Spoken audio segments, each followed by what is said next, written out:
Hello guys, good afternoon and happy Sunday. So the past few days have been full of controversies surrounding the activities of people who claim to be herbal medicine practitioners but are not actually herbal medicine practitioners, because they are practicing their craft in a very unethical way. If you saw the previous posts, I have had, in fact, the previous posts are just the recent ones. I have been dealing with this menace for years, since the very moment I started my practice. And I think it's high time I educate people on how to avoid pitfalls. Okay, so number one, do not be in a hurry to get any herbal products. Don't be in a hurry, okay, especially when you are getting it, buying that product for the very first time. Don't be in a hurry, because if you are in a hurry, you can easily fall victim.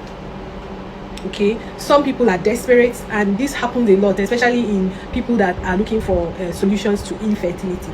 They tend to be very desperate, willing to try and do anything. Please avoid that pitfall, because it is this very thing that some of these unscrupulous herbal practitioners are exploiting: the impatience and the people that are desperate, the desperation. So they know, and they are capitalizing on it.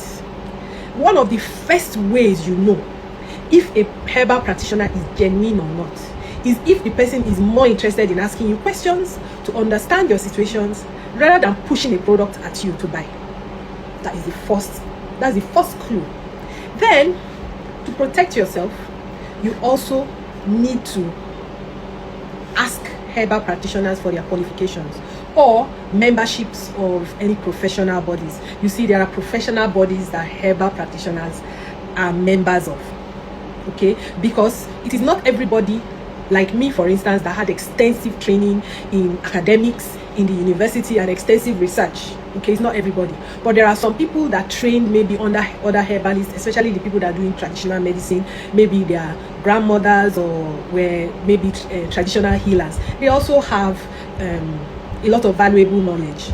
But the only way you can hold them is if they can prove that they are a member of a professional body. So there are a variety of them. Show their membership certificates, so that if they misbehave, you can trace them back there, and the body can actually sanction or punish them. So I am a member of the Lagos State Traditional Medicine Board, and my traditional medicine practice is regulated by them and the Ministry of Health. So the Ministry of Health have already come to my practice and vetted me. They came to where I work, checked everything. You understand?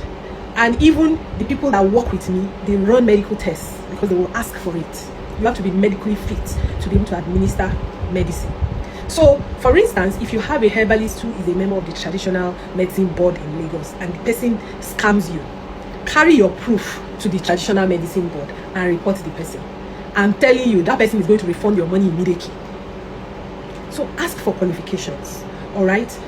If the person is unwilling to provide proof that they are qualified to do what they are doing, don't patronize the person, no matter how the person sounds, because there's a way they talk to people to give them a lot of confidence. Oh, this product will cure you, we do this, we do that, and you yourself will be convinced. Many of them are very good marketers. Okay, so that is another way.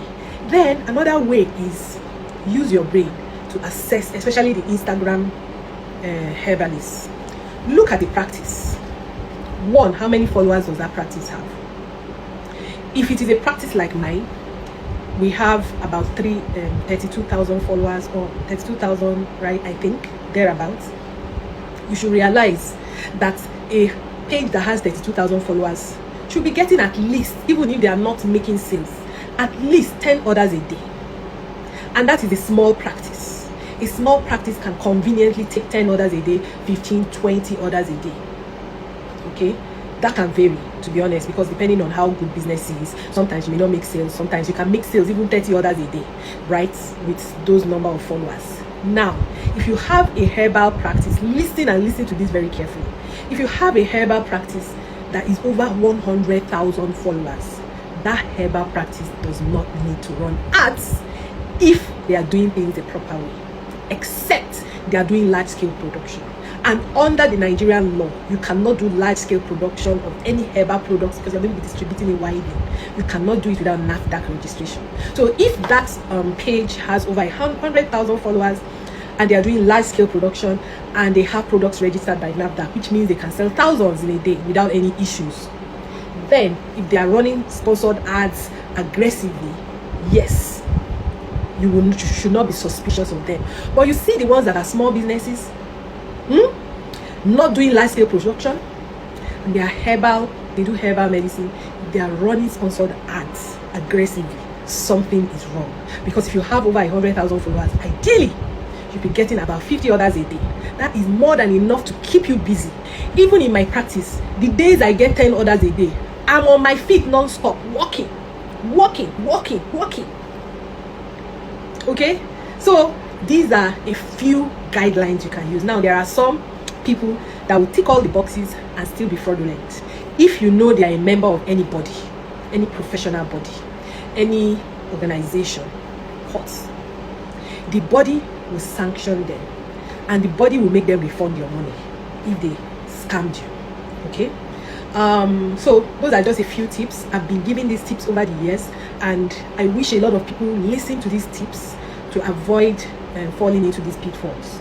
Okay, so share this video to a lot of people. Share this video to anybody you know that is interested in herbal medicine, to save them from falling into the hands of any unscrupulous practitioner or scammer.